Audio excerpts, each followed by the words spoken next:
विदुर नीति महाभारत का एक महत्वपूर्ण अंश है, जिसमें महात्मा विदुर ने नीति, धर्म, राजनीति और जीवन के अनेक पहलुओं पर उपदेश दिए हैं। विदुर ने अपनी नीतियों के माध्यम से राजा धृतराष्ट्र को सच्चे मार्ग पर चलने, धर्म का पालन करने और राज्य को सही प्रकार से चलाने की सलाह दी थी। उनके उपदेशों में सत्य, अहिंसा, विनम्रता, न्याय और कर्तव्य पालन के महत्व का विशेष रूप से वर्णन है। विदुर नीति के कुछ प्रमुख सिद्धांत इस प्रकार हैं। 1. धर्म और सत्य का पालन। विदुर का मानना था कि जीवन में सबसे बड़ा धर्म सत्य का पालन करना है। उन्होंने कहा कि सत्य की राह पर चलने वाला व्यक्ति अंत में विजय प्राप्त करता है, भले ही उसे कठिनाइयां क्यों न सहनी पड़े। 2. राजधर्म और न्याय। विदुर के अनुसार एक राजा का मुख्य कर्तव्य न्याय करना होता है।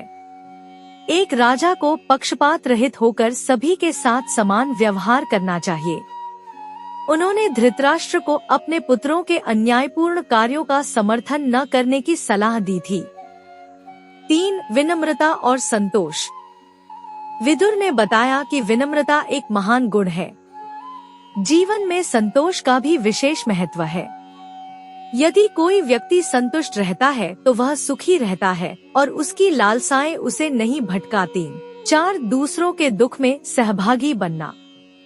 विदुर के अनुसार एक व्यक्ति का कर्तव्य है कि वह दूसरों के दुख में सहभागी बने और हर संभव सहायता करे। समाज में एक दूसरे की सहायता से ही संतुलन बना रहता है। 5. धन का उपयोग। विदुर ने धन को संयम से खर्च करने की सलाह दी। उन्होंने कहा कि धन का प्रयोग हमेशा अच्छे कार्यों में और समाज के कल्याण में होना चाहिए। लोभ में आकर धन का संचय नहीं करना चाहिए। 6. क्रोध पर नियंत्रण। विदुर का कहना था कि क्रोध मनुष्य का सबसे बड़ा शत्रु है।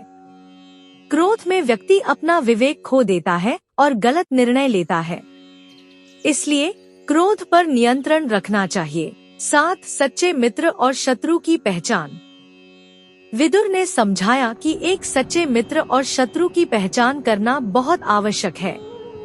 मित्रता में हमेशा सच्चाई होनी चाहिए और अपने शत्रु के प्रति भी सहनशीलता रखनी चाहिए। 8. दुष्टों से दूरी। विदुर नीति में कहा गया है कि बुरे लोगों से दूर रहना चाहिए, क्योंकि वे हमेशा दूसरों का अहित करते हैं और उनकी संगति से मनुष्य का पतन होता है। 9. धन और शक्ति का दुरुपयोग न करना। विदुर के अनुसार धन और शक्ति का दुरुपयोग न करके इन्हें परोपकार और धर्म के मार्ग में लगाना चाहिए। जो व्यक्ति इनका दुरुपयोग करता है उसका पतन अवश्यंभावी होता है। 10. परिवार और समाज का ध्यान। विदुर ने परिवार और समाज के प्रति अपने कर्तव्यों का पालन करने की सलाह दी। परिवार और समाज का ध्यान रखने से व्यक्ति का जीवन संतुलित और सुखमय रहता है। विदुर नीति का सार यह है कि हर व्यक्ति को सच्चाई, धर्म, न्याय और अपने कर्तव्यों का पालन करना चाहिए। विदुर की नीतियाँ न केवल महाभारत काल में बल्कि आज भी प्रासंगिक हैं और वे हर व्यक्ति के जीवन में नैतिकता और सद्गुणों का संचार करती हैं।